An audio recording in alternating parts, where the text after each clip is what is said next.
Olá pessoal, Wesley Victor na área, professor de História, e hoje nós iremos falar um pouco sobre o período da Idade Média.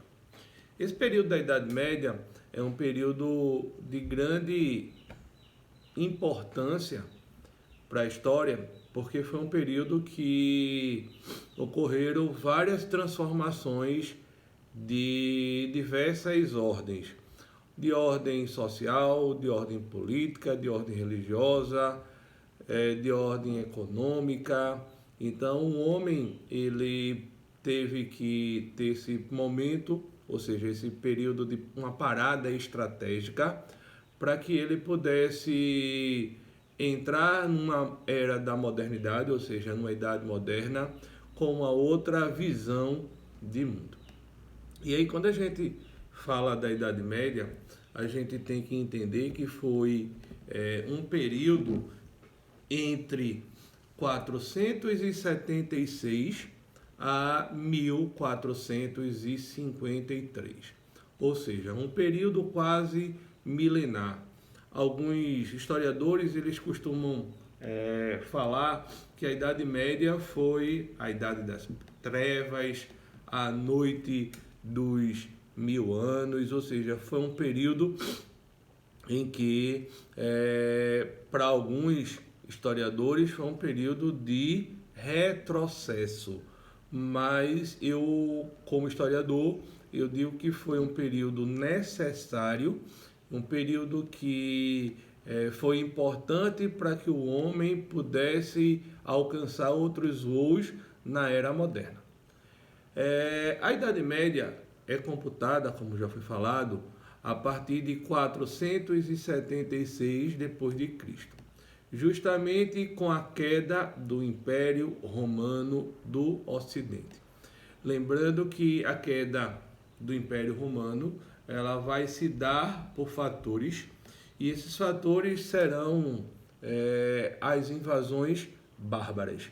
E essa Idade Média, como já foi falado, vai ser entre 476 depois de Cristo até 1453, quando irá ocorrer a tomada de Constantinopla pelos turcos otomanos e, consequentemente, a queda do Império Romano Oriental. A queda do Império Romano Ocidental ocorre em 476 e a queda do Império Romano Oriental vai ocorrer em 1453, tá? É estudada com a relação às três culturas, o confronto em torno da bacia do Mar Mediterrâneo, e caracterizou-se também pelo modo de produção feudal. E aí a gente sabe que nesse modo de produção feudal vai ser relacionado com o que a gente chama de feudalismo, ou o processo de ruralização que ocorre na Idade Média. Bom, esse feudalismo, tá? Ou esse modo de produção feudal, ou esse momento que a Europa entra no processo de ruralização, é um modo de produção que vigora na Europa Ocidental durante a Idade Média. E essa ruralização, ela se dá na Idade Média, que se caracteriza pelas relações servis de produção. E essa relação ela vai passar, a partir de agora, ser medida entre suzerania e vassalagem. Ou seja, o dono da terra, o senhor feudal, seria o suzerano, e quem morasse na terra em busca de abrigo, de proteção, era chamado de vassalo. E aí, quando a gente passa de uma forma cronológica falar sobre esse feudalismo, a gente pode interpretar a Idade Média em duas partes. A Alta Idade Média, que vai ser do século XV, do século V ao século XI, e a baixa Idade Média, que será do século XI ao século XV, tá?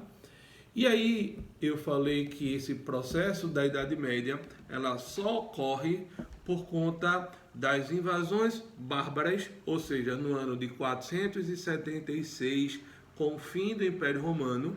E aí esses bárbaros, para os romanos, bárbaros eram todos aqueles que não tinham a cultura romana.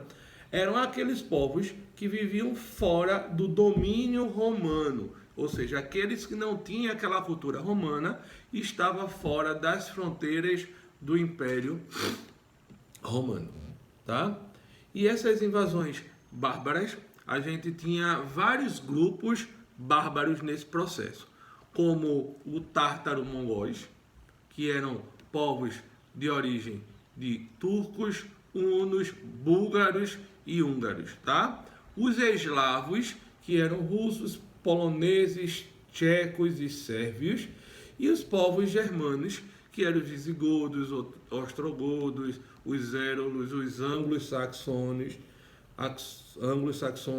os lombardos, os vândalos e também os francos, fazia parte desse grupo dos germanos, tá?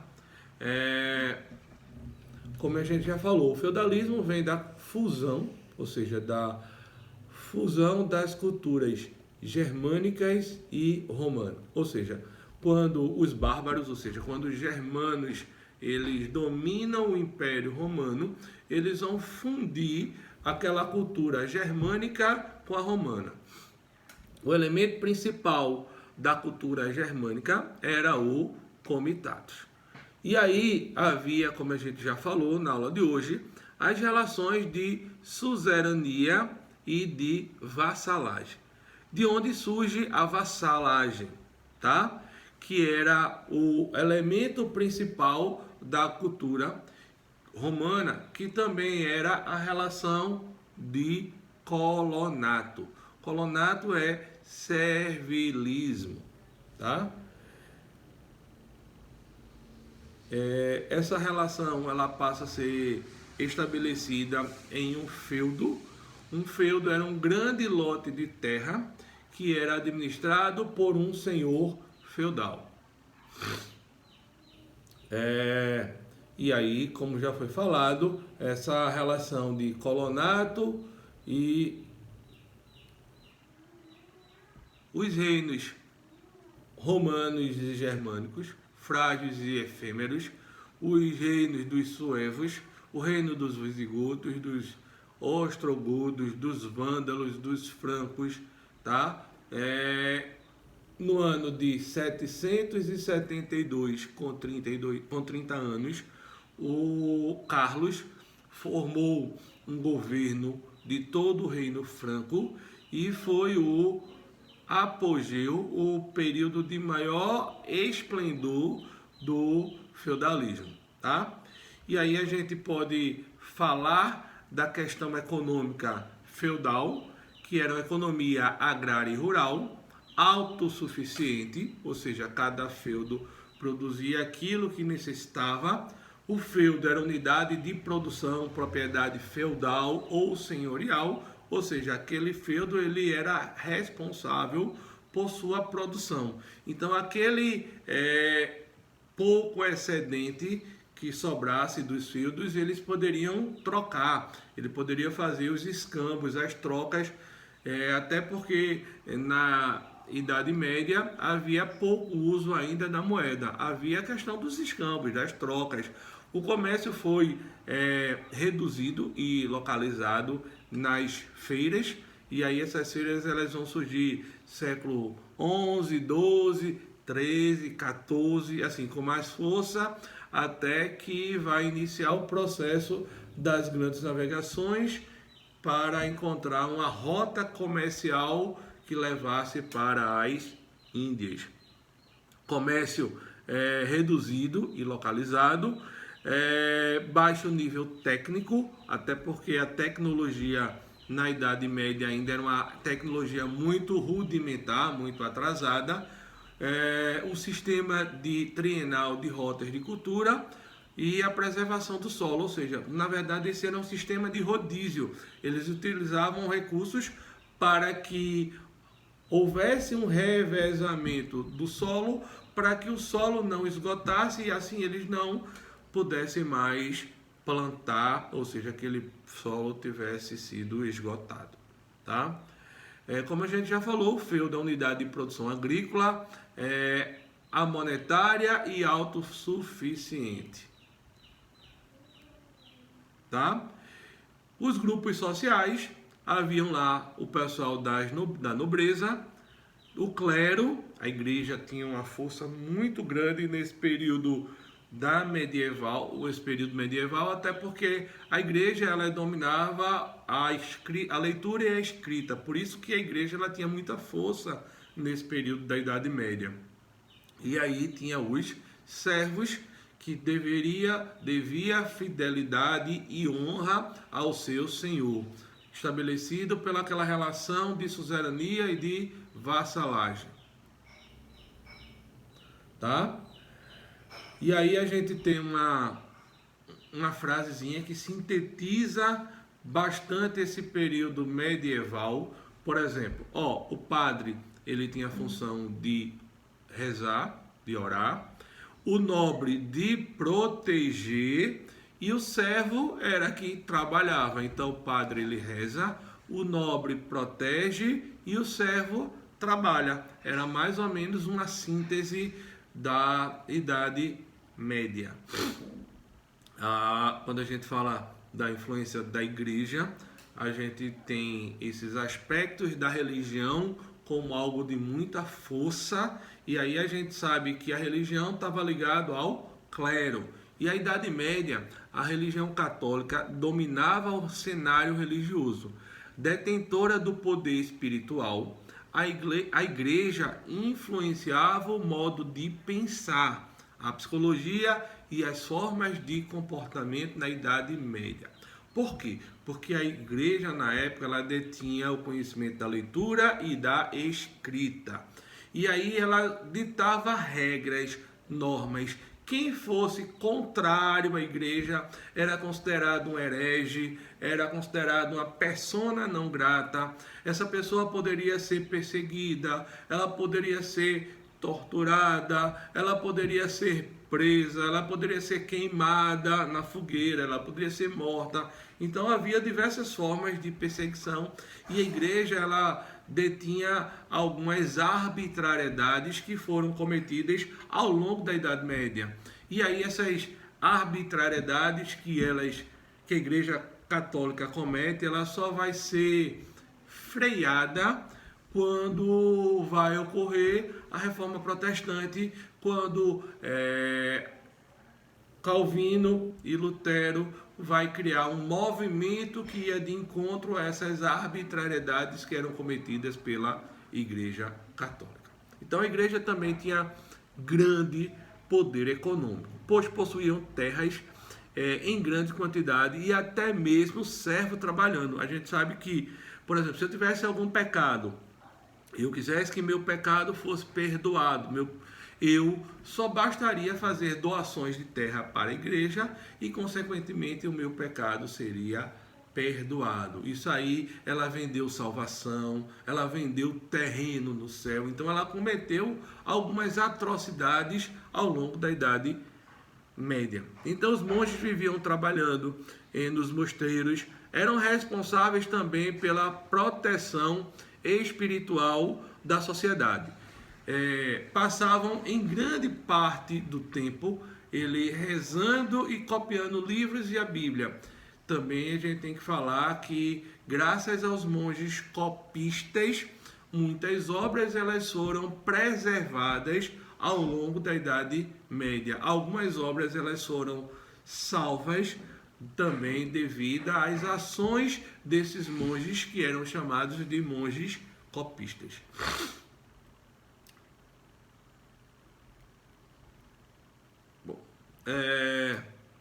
O clero regular, ele vivia isolado, e aí o clero secular, ele tinha o contato mundano, ou seja, havia o clero regular e o clero secular. O regular ele vivia isolado e o secular ele tinha o contato com o mundo, tá? E também havia as divisões entre baixo clero e alto clero. Como a gente já falou, as heresias. Os principais hereges, tá? Eram as bruxas, os judeus, tá? E aí esses camaradas eles iam para um tribunal que era chamado de Tribunal de Inquisição, que era um meio que era encontrado pela igreja para combater essas práticas das heresias. E aí quem fizesse algum desacordo, ou seja, quem cometesse alguma coisa que fosse de encontro à igreja, ia ser julgado por esse tribunal de inquisição, tá? E aí as relações feudo-vassálicas. Essas relações vassálicas eram relação de dependência pessoal e de obrigações recíprocas, ou seja, havia as obrigações tanto do suzerano quanto do vassalo. Suzerania e vassalagem, ou seja, o suzerano doava a terra, proteção, e o vassalo ele recebe a terra, fidelidade, auxílio nas guerras, pagamento de resgate. Havia também homenagem, cerimônia, juramento de fidelidade, ou seja, o vassalo fazia esse juramento de fidelidade ao seu suzerano. E era mútuo esse processo de ajuda. Tanto o suzerano ajudava o vassalo, quanto o vassalo ajudava o suzerano. Tá?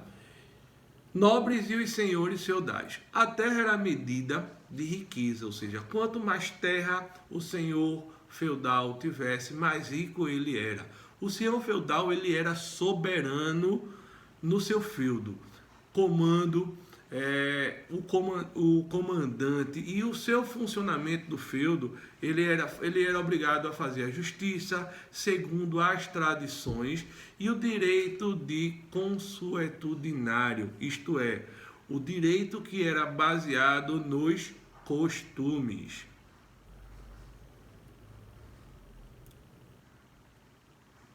Já os servos, as terras do feudo distribuíam-se de forma que eram chamadas de manso senhorial.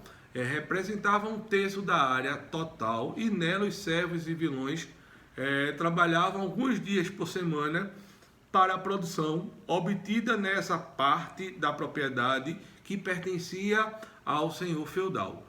Já o manso servil, área destinada ao usufruto dos servos.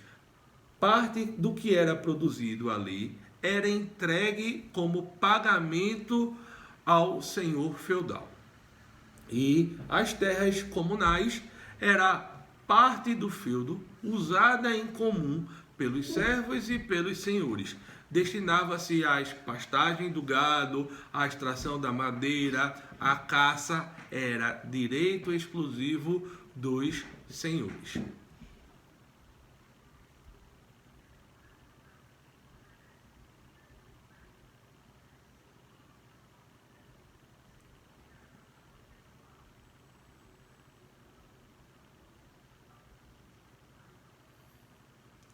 A gente tem algumas obrigações, alguns deveres dos servos. A gente tem o comitatus, que ele tinha que trabalhar de 3 a 4 dias de graça nas terras do senhor feudal. A banalidade, o que era banalidade? Se ele usasse algum instrumento, sei lá, o moinho, o forno, tal, ele deveria pagar também por aquele imposto.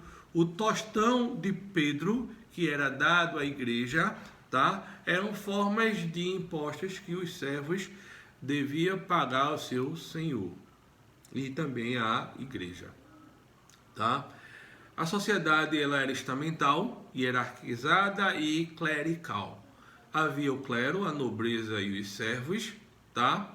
Em relação à política, a gente tem a descentralização política. Por que descentralização? Porque cada feudo ele era autossuficiente e governado pelo senhor feudal. Então cada feudo ele tinha a missão da sua função, da sua administração.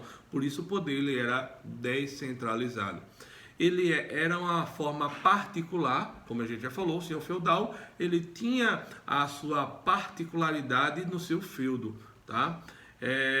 Havia também algumas guerras, e aí devido às invasões, disputas pelo poder, direito de governar era um privilégio de todo possuidor do feudo, implicando esses privilégios e obrigações muito definidas, cuja violação podia acarretar a perda do feudo, que era o direito coercitudinário, que era o direito baseado nos costumes, tá? As monarquias feudais, poder particularizado, laços de dependência pessoal, caráter simbólico do poder real e a fragmentação política territorial. E aí, para a gente finalizar a aula de hoje, a gente vai falar um pouquinho sobre a educação, que era para poucos, pois só os filhos de nobre podiam estudar. Podemos dizer que, em geral, a cultura e a arte medieval foram fortemente influenciadas pela igreja. Como eu falei no início, a igreja detinha o poder da leitura e da escrita. E aí, por isso que era influenciada pela igreja, pela religião. Na arquitetura também vai destacar a construção de castelos, igrejas e catedrais. Bom, era o que a gente tinha que falar hoje sobre a Idade Média. É um período muito vasto, é um período que tem muitas coisas para a gente falar. E aí ficamos por hoje. Um forte abraço, fiquem em casa, fiquem com Deus e até uma próxima aula. Abraço a todos.